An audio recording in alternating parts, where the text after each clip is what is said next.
शांति मार्च यात्रा निकालने में बुल्डाना शहर के जिन धम्म उपासक उपासिकाओं ने, धम्म बंधुओं ने और समस्त सम्मानित बुद्धिजीवी लोगों ने मिलकर महाबोधि महाविहार मुक्ति आंदोलन के जन समर्थन में ये धम्म संवाद शांति मार्च यात्रा का आयोजन किया। मैं उन सबको तहे दिल से नमो बुद्धाय जय भीम कहता हूँ। भारत में अभी 15 अगस्त को आज़ादी की जश्न मनाया गया कि भारत आज़ाद देश है। भारत देश में 26 जनवरी 1950 में संविधान लागू किया गया और संविधान के अनुरूप भारत के प्रत्येक नागरिक को समानता, स्वतंत्रता, भाईचारा, प्रेम, सौहार्द से रहने के अधिकार प्राप्त हुए। किसी के साथ भी जाति, धर्म, संप्रदाय, मजहब, रंग रूप के आधार पर भेदभाव नहीं किया जाएगा। 26 जनवरी 1950 को भारतीय संविधान लागू किया गया। जब देश आजाद है, आजाद भारत में संविधान लागू है, तो फिर ये सवाल बनता है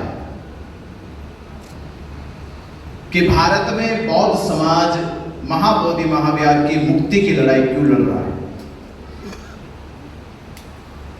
महाबोधि महाविहार मुक्ति की लड़ाई जो एक लंबे अरसे से लड़ी जा रही है, देश आजाद होने से पहले लड़ी गई वो अलग बात है, पर देश आजाद होने के बाद, देश में संविधान लागू होने के बाद अगर बौद्ध समाज महाबोधि महाविहार अपने धार्मिक स्थल की मुक्ति की लड़ाई लड़ रहा है, तो ये प्रश्न चिन्ह है भारतीय व्यवस्था के ऊपर।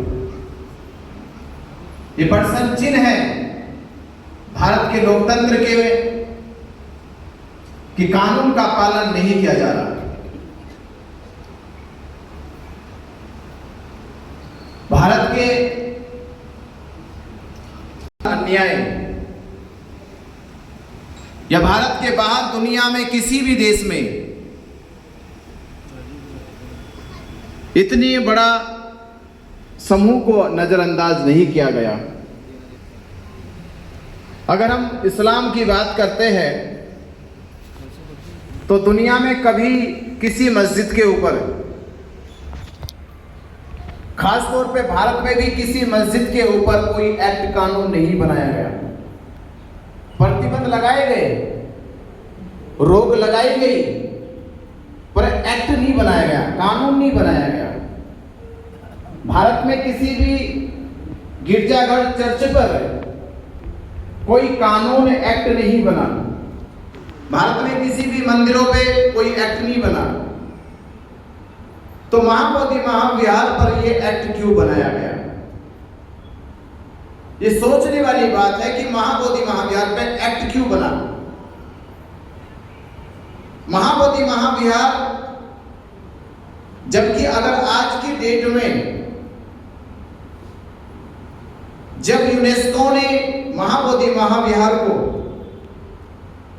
विश्व धरोहर कहा, वर्ल्ड हेरिटेज का मान्यता मिली कि भारत के लिए केवल ये सम्मान का प्रतीक नहीं है, केवल भारत के बुद्धिस्टों के लिए प्रेरणा का प्रतीक नहीं है, बल्कि भारत के साथ साथ पूरे विश्व के लिए सम्मान और शांति, करुणा का प्रतीक है। उसके बावजूद भी बीटी एक्ट लागू है और बीटी एक्ट के तहत ही लिखा गया कि उस एक्ट के अनुसार महंत की मनमानी चलेगी। मनमानी का मतलब होता है कि महंत वहां पर श्राद्ध, पिंडदान, अनुष्ठान, कर्मकांड कराने की अनुमति दे सकता है। भिक्षु का जिक्र नहीं हो रहा कि बौद्ध भिक्षु दे सकता है, महत्व दे सकता है। तो धर्म अनुसार महत्व का जिक्र किस धर्म में होता है? तो हिंदू परंपराओं के अनुसार, हिंदू शास्त्रों के अनुसार महत्व भारत की सर्वोच्च शिक्षा संस्थान दिल्ली यूनिवर्सिटी में चले जाओ और दिल्ली यूनिवर्सिटी के बाद जाना आप कोलंबिया ऑक्सफोर्ड यूनिवर्सिटी, और वहां जाकर केवल ये पूछना, जो बुद्ध के ऊपर रिसर्च करते होंगे, जो भारत कल्चर के ऊपर रिसर्च करते होंगे, उनसे ये पूछना कि भारत कल्चर में बोध गया जो स्थान का नाम है, जो बोध गया स्थान का नाम है, वो भारत और भारत के बाहर क्यों प्रसिद्ध है, क्यों विख्यात है? बोध गया का इतिहास किन से जुड़ता है? तो ऑप्शन देना उनको ऑप्शन देना, जैसे ऑप्शन आते उत्तर में कि क्या शिव से जुड़ता है, क्या राम से जुड़ता है, या विष्णु से जुड़ता है, या फिर बुद्ध से जुड़ता है। मुझसे मत पूछना। और वो स्कॉलर भी बुद्धिस्ट ना हो, वो स्कॉलर भी शेड्यूल कास्ट की ना हो, वो स्कॉलर भी आपके ब्राह्मण होने चाहिए। मैं तो कह रहा हूं आपको, आप ब्राह्मण स्कॉलर बच्चों से पूछो जाके, दिल्ली यूनिवर्सिटी के, हो सकता है आपको जानकारी ना हो, आप दिल्ली यूनिवर्सिटी के स्कॉलर से पूछो, कोलंबिया यूनिवर्सिटी के स्कॉलर से जाके पूछो कि बोध गया क्यों प्रसिद्ध है, तो उत्तर क्या मिलेगा? जो चार ऑप्शन देगा उन चार ऑप्शन में उठाएगा शिव के नाम से प्रसिद्ध नहीं है, राम के नाम से प्रसिद्ध नहीं है, विष्णु के नाम से प्रसिद्ध नहीं है। बोध गया प्रसिद्ध है कि सिद्धार्थ गौतम को संबोधि प्राप्त हुई, इसलिए बोध गया प्रसिद्ध है। तो तब को मान लेना, आपको लगे कि मैं पक्षपात कर रहा हूं, जब आपके ही स्कॉलर कहेंगे कि बोध गया में शिव का कोई इतिहास नहीं है, क्योंकि हिंदू शास्त्रों में भी शिव के इतिहास को काशी और कैलाश में लिखा गया। बोध गया में तो कोई जिक्र नहीं है। कोई शिव पुराण आके दिखाओ, शिव पुराण में कहीं बोध गया का जिक्र हो। शिव पुराण में काशी और कैलाश का जिक्र होता है। राम का जिक्र कहीं करे कोई बोध गया में? तुम्हारे शास्त्र रामायण तो अयोध्या की बात करते हैं। रही दूसरे विष्णुपद की बात, जहां महाबोधि महाविहार परिसर में वो लोग पिंडदान, पिंडा भराने का, श्राद्ध करने का जो कर्मकांड करते हैं, और जो आपने देखा था कि पहली बार जब महाबोधि महाविहार में उनसे ये सवाल पूछा गया कि महाबोधि महाविहार बौद्धों की आस्था और विश्वास का केंद्र है, दुनिया भर से बौद्ध लोग आते हैं ये सोचकर कि महाबोधि महाविहार जाएंगे मन को शांति मिलेगी, थोड़ा सुकून मिलेगा, कुछ पल वहां रहेंगे तो तथागत बुद्ध के उस शांति में चिंतन कर सकेंगे, ऐसी आशा उम्मीद लेकर आता है। ये आशा उम्मीद टूट जाती है और दुनिया में किसी और गैर धार्मिक व्यक्ति की आस्था नहीं टूटती। मुसलमान जिस ख्वाब और सपने को लेकर मक्का मदीना जाते हैं वो वैसा ही पाते हैं। दूसरे धर्म के लोग गिरजा घर जाए, गुरुद्वारे जाए, वो जैसा सोच के जाते वैसा ही मिलता है। पर दुनिया में भारत के बुद्धिस्ट और दुनिया के बुद्धिस्ट जो सोच के जाते बोध गया, महाबोधि महाविहार जाते हैं, वो उनको वैसा नहीं मिलता, वहां कुछ और मिलता है। उनके सामने ही परिसर में पंडित पुरोहित पिंडदान, कर्मकांड, तमाम ऐसी आडंबर पूजाएं पाखंड करते हैं जिनको देखकर हर एक श्रद्धालु का, उपासक का मन विचलित हो जाता है। तो ये सवाल पूछा गया उनसे कि तुमको ये अनुमति देता कौन है, अनुमति से आते हो? मैंने भी इतना पढ़ा कि आपके पिंडदान श्राद्ध करने की जो परंपरा है, हिंदू शास्त्रों में पिंडदान और श्राद्ध करने की जो परंपरा है, मरने के बाद यहां से जो भोजन पार्सल किया जाता है, जो पार्सल करने की जो व्यवस्था है कि मरने वालों को जो भोजन ना मिला हो, भूखे मर गए हो, जो बिना खाना खाए चले गए, भेजने की जो व्यवस्था दी है वो बोध गया महाबोधि महाविहार से 15 किलोमीटर दूर उनका हेडक्वार्टर खुला वहां पे। विष्णुपद मंदिर। तो वहां पर पूरी रजिस्ट्री होती है कानूनी तौर पे, शास्त्रों के अनुसार, हिंदू धर्म के अनुसार। अगर किसी हिंदू की मृत्यु हो जाए, वो भोजन करके ना गया हो, भूखा ही मर गया हो, तो स्वर्ग या नरक तक भेजने के लिए विष्णुपद मंदिर को चुना गया। पर महाबोधि महाविहार तो नहीं है। तो महाबोधि महाविहार में किसकी अनुमति से आते हो? किसको यहां मोक्ष दिलाओगे? किसको यहां मुक्ति दिलाओगे? सब इसलिए होता है कि जब बीटी एक्ट बनाया गया तो बीटी एक्ट में महंत के इशारे पे ये सब कुछ लिखा गया। महंत के इशारे पर लिखा गया। 1949 में भारत में बौद्ध समाज नहीं था जो ये जान सके कि बीटी एक्ट का कानून क्या है, इसमें क्या क्या शर्तें बनाएंगे, क्या क्या इसमें नियम बनाएंगे। पर आज बौद्ध समाज है, बौद्ध समाज को पता है कि बौद्ध परंपराओं का, शिक्षाओं का, संस्कारों का कैसे पालन होता है। ये महंत को नहीं पता। और खास बात उनके लिए एक और कहता हूं मैं, मेरी बात इसलिए उनको बड़ी बुरी लगी। मैंने कहा कि आज से 8वीं सदी में जब शंकराचार्य चला, हिंदू धर्म का सबसे सिरमौर, जिसको हिंदू धर्म में सिरमौर माना जाता है, वो शंकराचार्य है। 8वीं सदी में शंकराचार्य जब अपनी यात्रा निकालते केरला से जम्मू कश्मीर से कन्याकुमारी तक की, तो उनकी यात्रा में पहला एजेंडा या उद्देश्य था कि वो भारत में फैली बौद्ध विरासत संस्कृति को मिटाना चाहते थे। उनका पहला उद्देश्य था। और वो अपने लोगों से कहते थे, हे, खास तौर पे ब्राह्मणों का जिक्र लेते हुए हो कि हे ब्राह्मणों, अगर हत्या हो जाए तुमसे, ये पाप मुक्त किया जा सकता है, यानी इसके अपराध से बच जाओगे। ऐसे अनुष्ठान है, ऐसे कोई विधि है कि इसके पाप से बच सकते हो। अगर चोरी डकैती हो जाए आपसे, तो इसके भी पाप से, अपराध से मुक्त हो सकते हो। पर कभी भूल कर भी बुद्ध को देख मत लेना। कभी भूल कर भी बुद्ध के बताए गए उपदेशों को सुन मत लेना। भूल कर भी बुद्ध के भिक्षु संघ के साथ बैठ मत लेना, अन्यथा तुम्हें ये पाप कभी मुक्त नहीं होगा। ऐसा डरा के चले गए। और अगर ऐसी गलती हो भी गई तो 7 जन्मों तक नरक भोगना पड़ेगा। इसका मतलब ये कि आप लोगों को तो आपके शंकराचार्य बुद्ध की परछाई से भी दूर रहने के लिए कह के गए, क्योंकि उनको मालूम था कि बुद्ध ने जो कहा है वो निमित्ती कहा है, अपना सब कुछ कहा है। वो शास्त्र के पक्षधर नहीं थे, वो शाश्वत के पक्षधर थे। उन्होंने शास्त्र को नहीं माना, बुद्ध ने शाश्वत को माना। और शाश्वत मनुष्य के निमित्त ही होता है, जो उसमें निर्मित हो जाए, जो उत्पन्न होता है। बौद्धों की विशेषता यही तो है। बौद्धों की विशेषता ये नहीं कि हम कितने परंपरावादी हैं, बौद्धों की विशेषता यह है कि हम कितने विस्तारवादी हैं। हमारा विस्तार क्या है?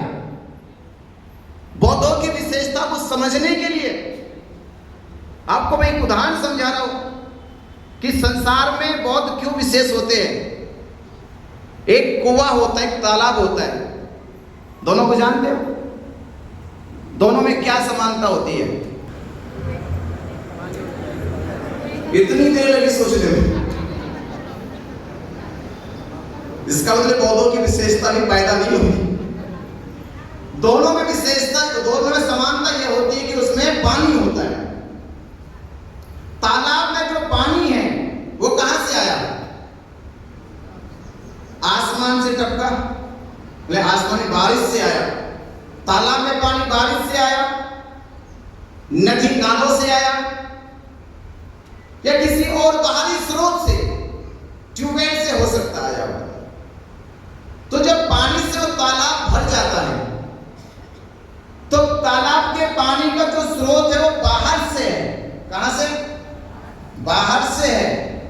तो तालाब का पानी कितने दिनों तक शुद्ध रह सकता है, स्वच्छ रह सकता है?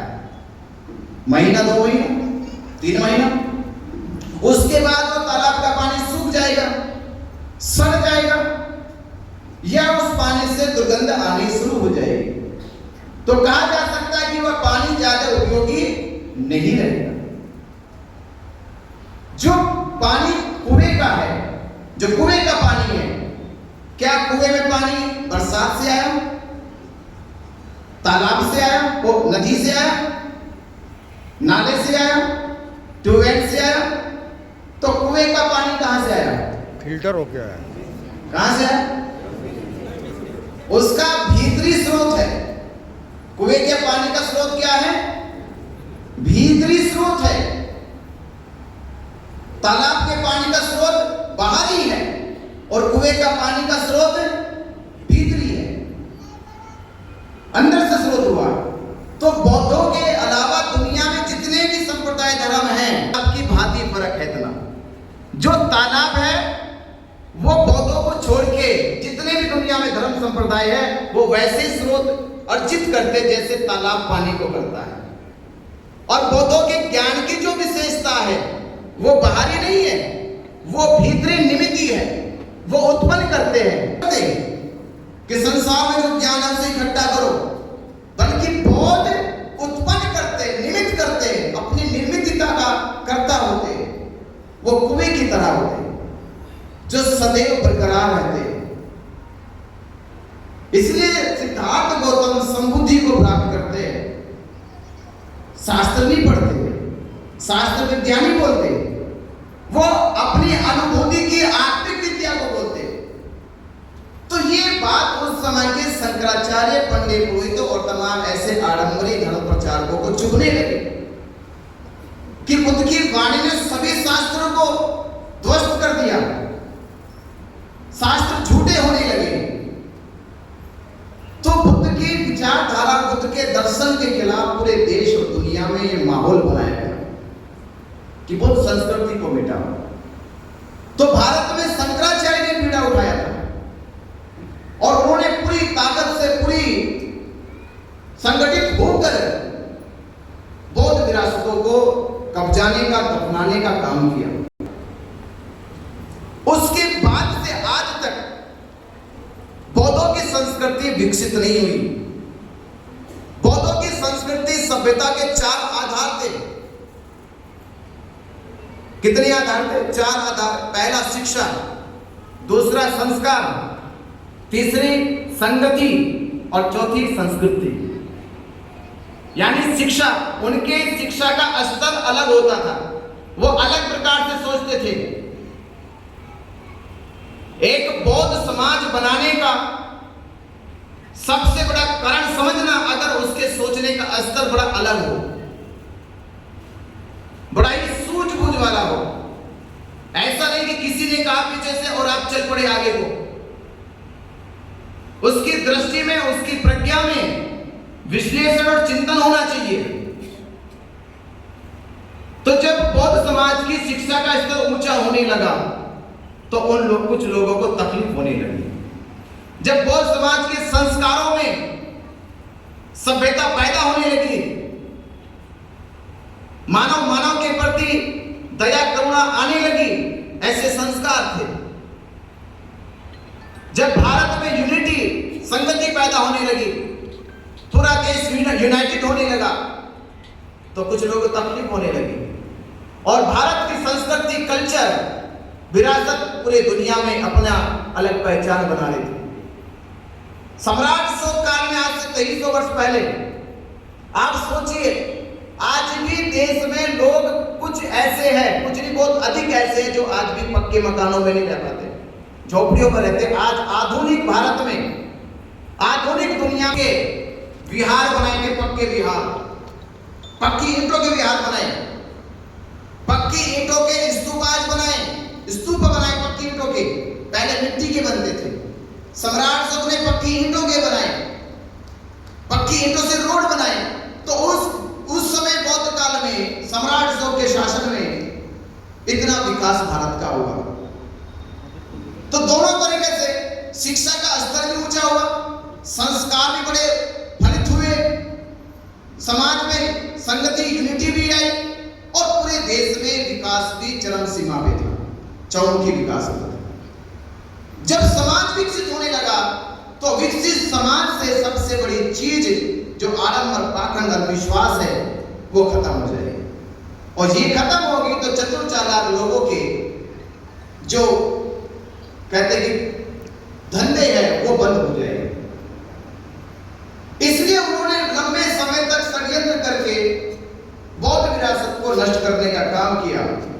और जैसे बाबा साहब अम्बेडकर के जब 14 अक्टूबर 1956 को दीक्षा हुई तो उसमें एक लाइन मुझे याद आती है कि किसी भी समाज की तरक्की का इस चीज से आंकलन मत करो कि वो कितना धनवान है।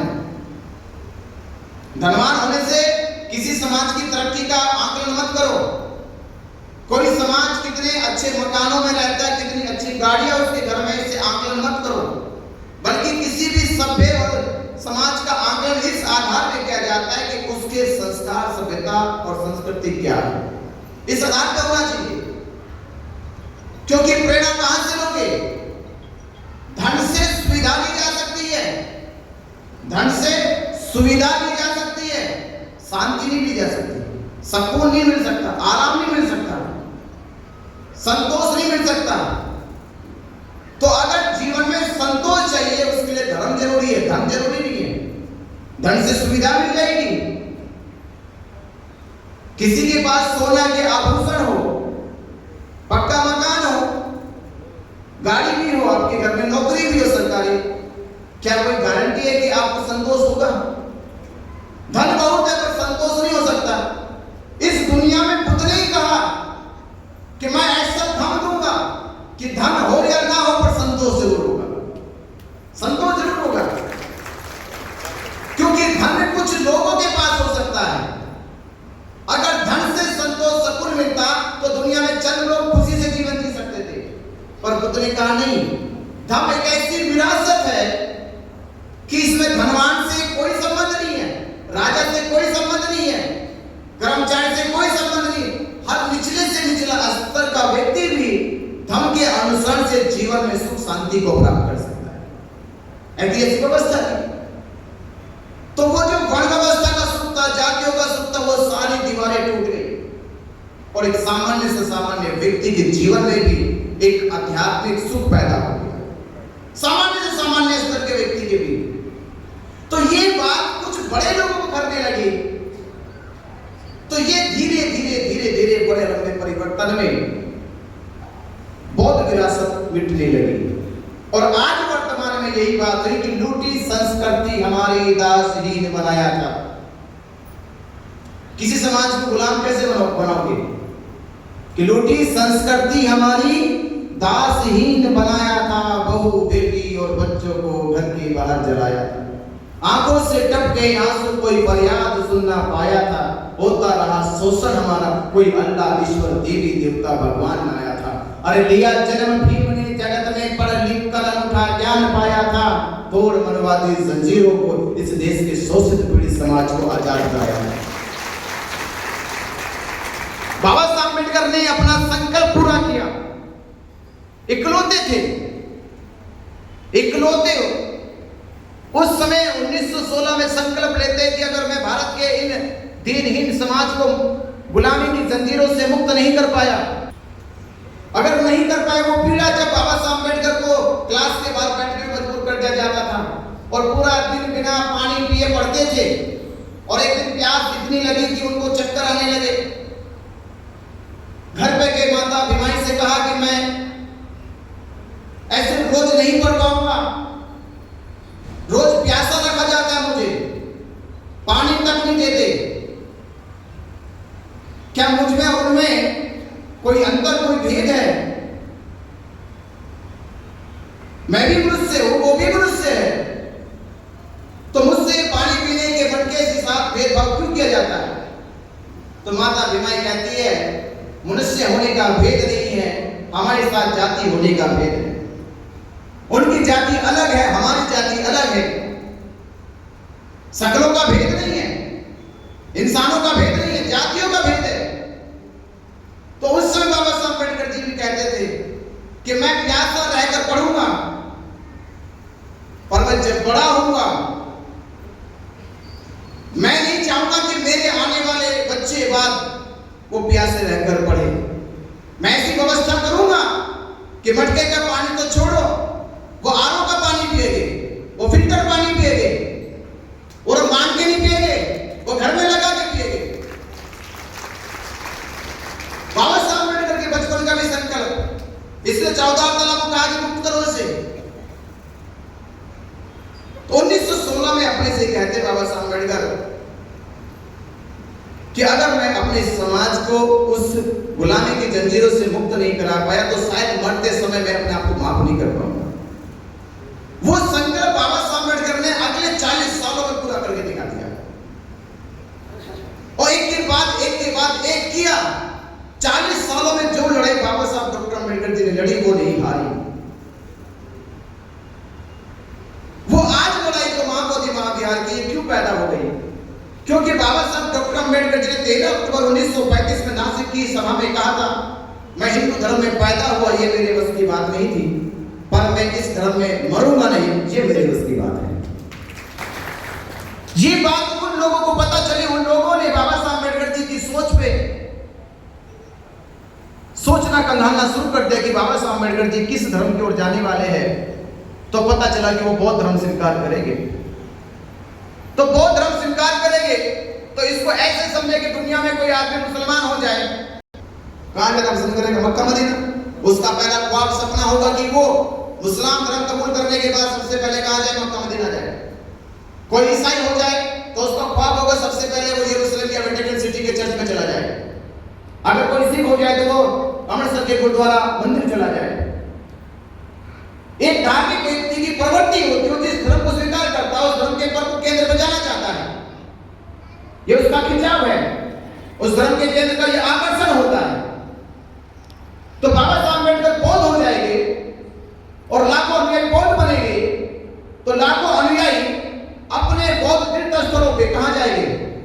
बौद्ध गया जाएंगे, सारनाथ जाएंगे, कुशीनारा जाएंगे, कपिलवस्तु जाएंगे, लुम्बिनी जाएंगे। तो जितने भी बौद्ध स्थल है वो वहां जाएंगे। तो बाबा साहब अम्बेडकर की ये बात उनको पता चल गई। बाबा साहब अम्बेडकर संविधान सभा में पहुंच गए, संविधान लिखना शुरू कर दिया। तो ये बात जो मुझे बार बार खटकती है कि जब बाबा साहब अम्बेडकर संविधान लिख रहे और डॉक्टर राजेंद्र प्रसाद को पता है, पंडित जवाहरलाल नेहरू को पता है, तो संविधान सभा में संविधान लागू होने से 4 महीने 19 दिन पहले 4 महीने 19 दिन पहले डॉक्टर राजेंद्र प्रसाद, पंडित जवाहरलाल नेहरू और बिहार के राज्यपाल की अध्यक्षता में बीटी 6 जुलाई 1949 को बीटी एक्ट कानून क्यों बनाया गया? इसकी खबर बाबा साहब अम्बेडकर जी क्यों नहीं दी गई? क्योंकि वो जानते थे कि अगर संविधान लागू हो गया तो संविधान के अनुच्छेद 25, 26, 30 तक जो धार्मिक समानता है, स्वतंत्रता है, उसके अनुरूप ये एक्ट खत्म हो जाएगा और महाबोधि महाविहार पूर्णतः बौद्धों को मिल जाएगा। क्या अनुच्छेद तो वही कहेगा, जितने भी अल्पसंख्यक धार्मिक है उनको धार्मिक उपासना, वंदना, पूजा, उनके धर्म स्थलों की पूरी आजादी है। तो संविधान लागू ना हो और संविधान लागू होने से पहले ही उन लोगों ने ये एक्ट बनाया और आज तक भी, आज की तारीख तक भी ये एक्ट संविधान में जोड़ा नहीं गया। ये जानकारी भी है। जब कोई एक्ट बनता है तो संविधान में जुड़ना चाहिए। ये एक्ट आज तक भी संविधान में जोड़ा नहीं गया, बल्कि आज तक बिहार गवर्नमेंट को रखा गया एक रिजर्व कोटे में, बिहार राज्य के कानून में रखा गया केवल इसे। इसका कानून से लेना देना भी नहीं है, संविधान से लेना देना भी, तो भी इसे आज तक लागू किया गया। अगर ये कानून था फिर संविधान में क्यों नहीं जोड़ा गया? तो एक तो जोड़ा नहीं गया, दूसरा संविधान के आर्टिकल 13 में जब ये कह दिया कि संविधान लागू होने से पहले जो एक्ट कानून बनाएंगे पहले, अगर वो संविधान के किसी भी कानून का कहीं भी कोई उल्लंघन करता है, किसी भी फंडामेंटल राइट्स का उल्लंघन करता है, मानवाधिकार का उल्लंघन करता है, तो संविधान से पूर्व के जो भी कानून है उनको रद्द कर देना चाहिए। पर ये तो करता है, हमारी धार्मिक समानता, उपासना, वंदना का उल्लंघन करता है, क्योंकि वहां अनुमति किसके लिए नहीं पड़ती है। आज भी बौद्ध समाज में जाने के लिए अनुमति कौन देगा? या तो डीएम देगा या महेंद्र देगा। तो हम आजादी से भी उपासना, वंदना नहीं कर सकते।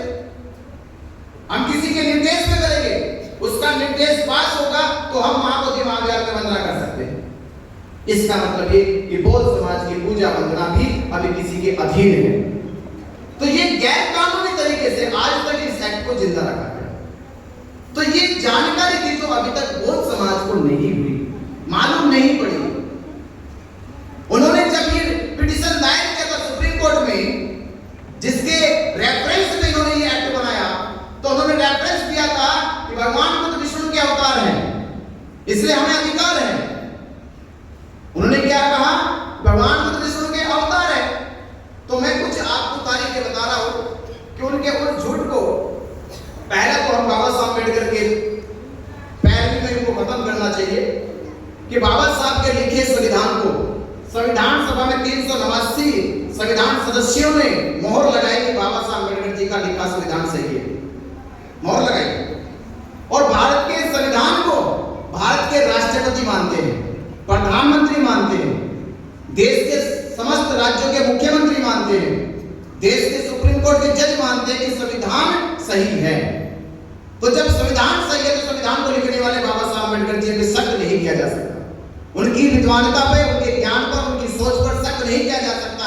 अगर वो देश को संविधान सही दे सकते हैं तो वो ये भी दे सकते हैं कि जिन लोगों ने कहा भगवान बुद्ध विष्णु के अवतार हैं, जिन्होंने कहा उनका स्तर क्या है, उनकी हैसियत क्या है कि आप उनकी बात को सच मान रहे। जिन्होंने ये बात कही उनके सोचने का स्तर क्या है, और बाबा साहब अम्बेडकर जिन्होंने देश को संविधान दिया उनके सोचने का स्तर क्या है। तो सोच के आधार में भी बाबा साहब अम्बेडकर जी की बात मान लेनी चाहिए, क्योंकि बाबा साहब अम्बेडकर ने 22 प्रतिज्ञाओं में कहा था कि ब्रह्मा विष्णु महेश को मैं ईश्वर नहीं मानूंगा, पहली बात। और दूसरी बात में ये कहा कि भगवान बुद्ध विष्णु के अवतार हैं, ये कोरा झूठा भ्रम और जालसाजी है, भगवान बुद्ध विष्णु के अवतार नहीं है। तो ये बात बाबा साहब अम्बेडकर कह रहे हैं, और वो कह रहे जिन्होंने भारत को संविधान दिया है तो उनकी बात मानी जानी चाहिए, क्योंकि उनकी बात के आधार पर तो संविधान को भी माना गया। उनकी बात के आधार पर तो 389 सदस्यों ने मोहर लगाई थी। आपका वजूद 389 लोगों के बराबर है। अगर बाबा साहब ने ये कहा कि भगवान बुद्ध विष्णु के अवतार नहीं है तो नहीं है, उनकी बात को माना जाना चाहिए। दूसरा आधार 17 फरवरी 2002 में सारनाथ के अंदर उस समय के शंकराचार्यों को बुलाया गया और ये डिबेट कराई गई कि ये सिद्ध करके जाएगी भगवान बुद्ध विष्णु के अवतार है या नहीं है। तो उस समय सत्यनारायण गोयनका जी और सारनाथ के बौद्ध भिक्षुओं के साथ बैठकर वो डिबेट हुई। 3 दिन डिबेट चली। 3 दिन डिबेट के बाद उन्होंने चिट्ठी लिखी कि हम ये मानते हैं कि कुछ आदिकाल में कुछ लोगों ने ये भ्रम फैलाया, झूठ फैलाया कि बुद्ध विष्णु के अवतार है। आज हम ये बात मानते हैं और ये बात को स्वीकार भी करते हैं कि हम लोगों के द्वारा ये झूठ का प्रचार किया गया, भगवान बुद्ध विष्णु के अवतार नहीं है, बौद्ध धर्म अलग है और हिंदू संस्कृति अलग है। ये एविडेंस दिया हम लोगों ने। मैं शंकराचार्य का जिक्र भी करता क्योंकि वो हिंदू धर्म का सिरमौर है, उनके ऊपर कोई दूसरा होता ही नहीं, वो सबके ऊपर होते हैं, वो जो कहते हैं कि वो अटल है।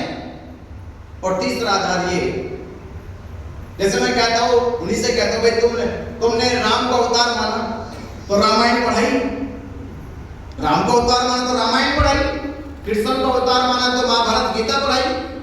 तुम बुद्ध को अवतार मानते हो और बुद्ध के धम्म त्रिपिटक को पढ़ाते नहीं हो।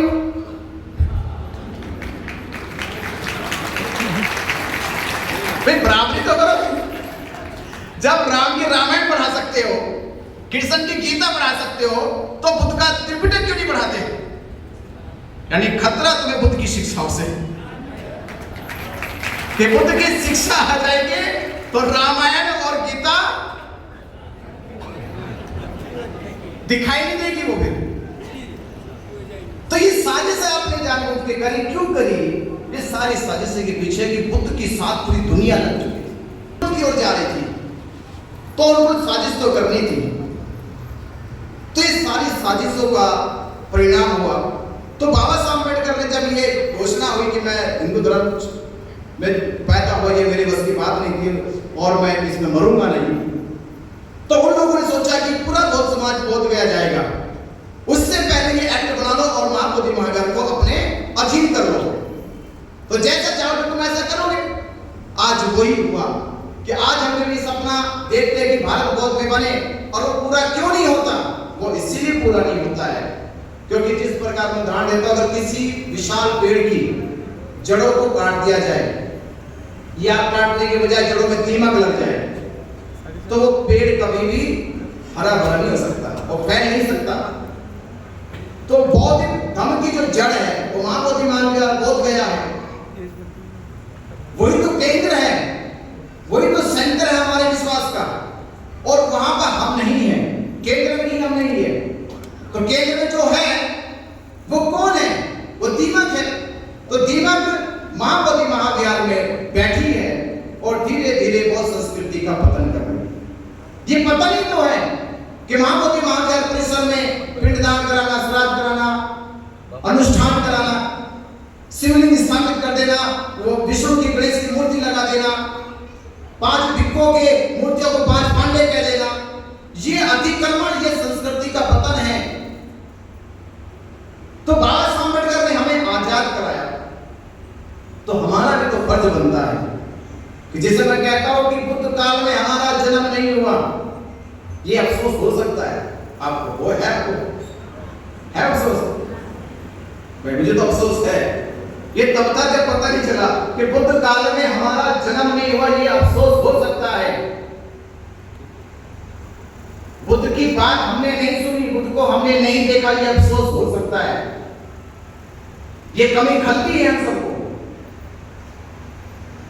पर जहां सिद्धार्थ गौतम बुद्ध बने और बुद्ध बनने के बाद संसार भर के लोगों की पीड़ाओं को, दुखों को मुक्त किया, बुद्ध बनने के बाद तथागत ने संसार भर जनों के दुखों को, पीड़ाओं को मुक्त किया, बुराई को मुक्त किया, विकारों को मुक्त किया और हमें एक सुखी जीवन दिया।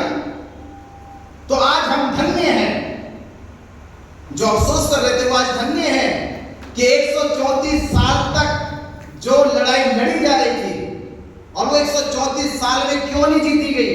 हो सकता है कि ये लड़ाई इस समय की पीढ़ी के कंधों पे आनी थी। तो आज आप धन्य हैं कि आपको इतना महान और पवित्र काम करने के लिए चुना गया, कि भले बुद्ध काल में जन्म ना हो पर बुद्ध विरासत के लिए हमें चुना गया।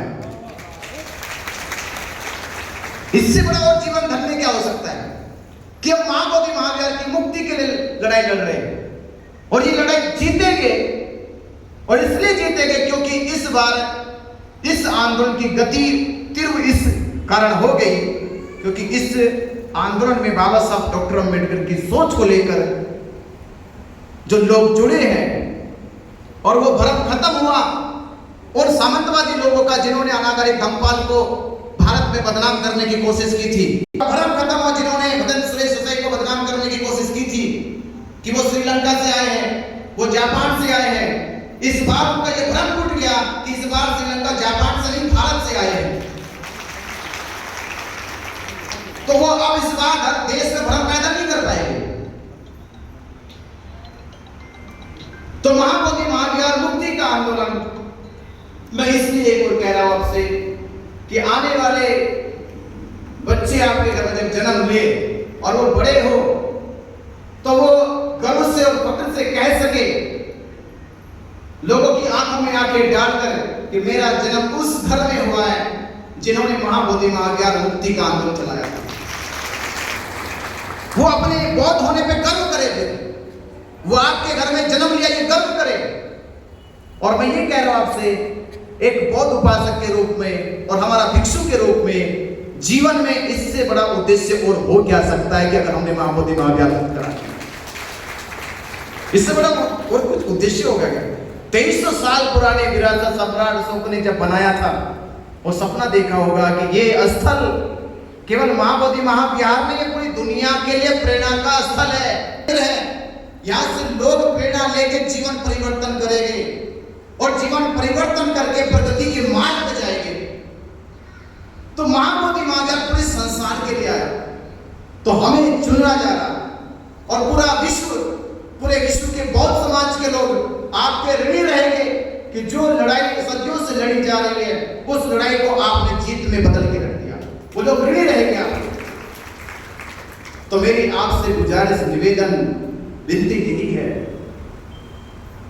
कि 2 तरह के मैं बोध गया में कहता था कि एक मानसिक मुक्ति होती है, सोच की मुक्ति, कि जो अपने मन से विकारों को निकाल देता है, सभी प्रकार के संस्कारों को मिटा देता है, नष्ट कर देता है, उससे निर्वाण की प्राप्ति हो जाती है। मैं बोध गया में कहता था कि जितने बौद्ध भिक्षु यहाँ धरना स्थल पे बैठे हैं, इनका बैठना और महाबोधि महावीर की मुक्ति होना भी एक निर्वाण की प्राप्ति है, क्योंकि उनके मन में एक जो सोच बनी हुई है, कब मुक्त होगा, कब मुक्त होगा, इससे बड़ा और कुछ और नहीं सोचते, यही ज्यादा सोचते हैं। ज्यादातर एक बौद्ध उपासक भिक्षु का ध्यान कहां जाएगा, इधर ही जाता है। हमने उस ध्यान को जो बार बार महाबोधि महाविहार की ओर जाता है, हमने उस समस्या का ही निदान कर दिया, तो समझ हमारे जीवन में मुक्ति का मार्ग आ गया। तो मैं आपसे यही विनती कर रहा हूं कि आप सब लोग मिलकर, हमें ज्यादा बड़ा काम नहीं जो 134 साल में नहीं हुआ वो काम करना है। सबसे बड़ा काम है कि हमने 134 साल में देश भर में अब तक ये मालूम ही नहीं कराया कि बीटी एक्ट क्या है। 76 साल हो गए इसे लागू हुए, 76 साल हो गए, पर आज तक देश के, चलो जो पढ़े लिखे लोग हैं उनको भी मालूम अब तक नहीं हुआ, कुछ तो वकीलों को भी मालूम नहीं कि बीटी एक्ट क्या होता है। मैं सुप्रीम कोर्ट में जब गया तो सुप्रीम कोर्ट के वकीलों को भी नहीं पता था कि बीटी एक्ट क्या है। वो कह रहे हम तो पहली बार सुना, बनते जब आपने इस आंदोलन चालू किया, ये बीटी एक्ट क्या होता, गूगल करने लगे, पेपर निकालने लगे इसके कि बीटी एक्ट क्या होता है। महाबोधि महाविहार मुक्त क्यों होना चाहिए ये बताना होगा, क्यों होना चाहिए। 76 सालों में भिक्षु संघ बैठा है, देश विदेश के भिक्षु आते हैं। महाबोधि महाविहार जो पूरी दुनिया के लिए सबसे पवित्र है, आज तक बीटीएमसी जो कमेटी वहां बनाई गई है, कमेटी के द्वारा आज तक बौद्ध भिक्षुओं के लिए प्रशिक्षण केंद्र नहीं बनाया गया, प्रशिक्षण केंद्र नहीं बना। तो जब भिक्षुओं को शिक्षा का केंद्र नहीं होगा तो विद्वान और समझदार बुद्धिमान भिक्षु कहां से आएंगे। और जब भिक्षुओं की संख्या कम हो जाएगी विद्वानों की, तो भारत को बौद्ध में कैसे बनाएंगे। भारत को बौद्ध बनाने के लिए विद्वान भिक्षु चाहिए, समझदार भिक्षु चाहिए, और विद्या सर्जन करने के केंद्र नहीं हमारे पास। आप देखिए थाईलैंड छोटे से देश ने कितना बड़ा विहार बनाया, संघ काया।